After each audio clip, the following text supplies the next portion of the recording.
Arknights Prelude to Dawn is an anime based off of a popular mobile game by developer Hypergriff. This series was created by Yoestar Pictures, the same in-house studio that previously worked on anime trailers for the game. The show is set in the future of a post-apocalyptic world where a deadly disease known as oropathy has spread from a mineral called orginium. As fear of the infected grows and they continue to face discrimination and persecution across the world, a militant group known as the Reunion Movement rises up and lashes out against their oppressors. The series begins during a reunion rebellion in the city of Chernobyl as an organization known as Rhodes Island tries to extract a doctor that is the leading expert on oropathy. Led by a bunny girl named Amiya, Rhodes Island exists to protect people affected by the oropathy crisis and provide a place where the infected and uninfected can coexist. During their operations, Amiya and her squad are forced to take on Reunion forces while protecting those around them. This is probably the best anime adaptation of a mobile game to premiere this year, but that's not really saying much. Arknights does a better job than most of its contemporaries in terms of setting up its world and the current conflict. It's also a really good looking show. It features a lot of very high quality environments and the artwork for the characters look great. The overall production quality is much higher than most mobile game adaptations, and I couldn't help but admire how beautiful everything looks. The music composed by Yuki Hayashi is pretty solid too. I instantly recognized that he was working on the soundtrack for this show when watching one of the trailers. For those that don't know, Hayashi also does the music for My Hero Academia. Funny enough, there are a few tracks that sound like they would fit perfectly in that series. Anyway, Yoestar Pictures seems to be going for a cinematic feel with the show's presentation by adding black bars to the top and bottom of the screen. While I think this approach works,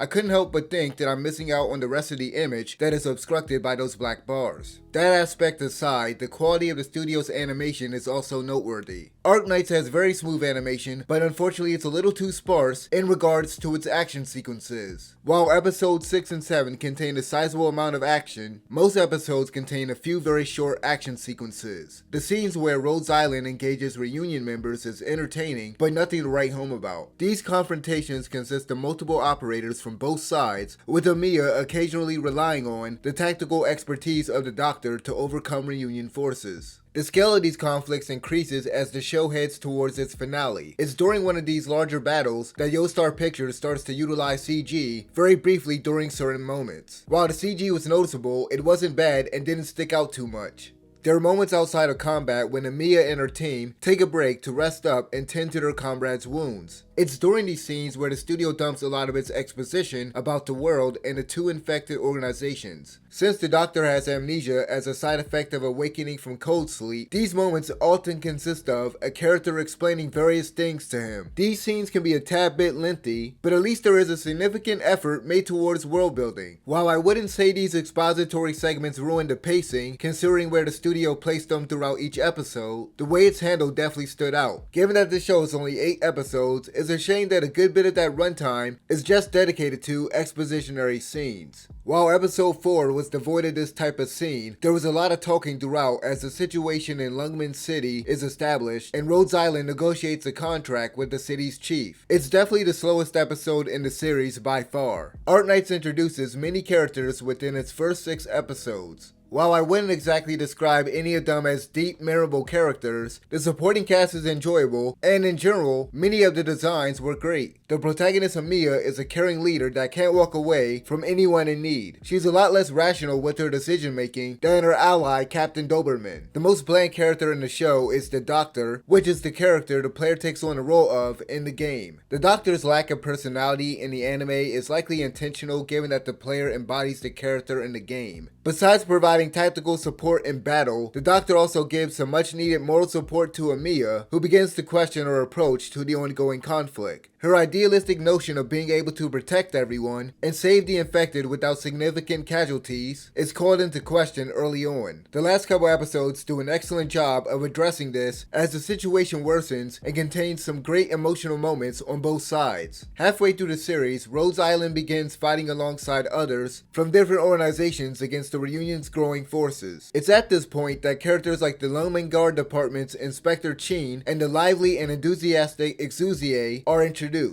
Characters such as Franca and Exuzie might not have much going on with them, but at least they add some personality to every scene. There isn't much to say about many of the characters in the reunion movement. The main motivation for their leader Tallulah, as well as the other members, is to get revenge against those oppressing the infected. Several commanders are introduced, but Skull Shatterer is the only one that gets fleshed out. He truly believes in the reunion movement's cause and has his own personal reason for being angry at the government, as well as the people of Ursus. This character serves to highlight the mistreatment of the infected and show how their persecution leads to resentment to the extent that they would want to fight back. The stuff between Skull Shatterer and another key character, introduced midway through the series, is pretty good. I wish there was enough time to explore the rest of the villains, as everyone else is underdeveloped by the end. Nevertheless, Yoestar Pictures manages to deliver a satisfying finale, although there were a couple things that I hope will be addressed in the next anime, Perish in Frost. All things considered, Arknights Prelude to Dawn is a step up from most mobile game adaptations in terms of its overall presentation and world building. While the action scenes are well animated, I wish there was more of it, with sequences that really take advantage of the animator's talent. They're not bad at all, I just feel like they could be so much better given the quality of the animation on display. Beyond that, I like the world that's been established, which consists of arts or magic users, modern weaponry, and different humanoid races.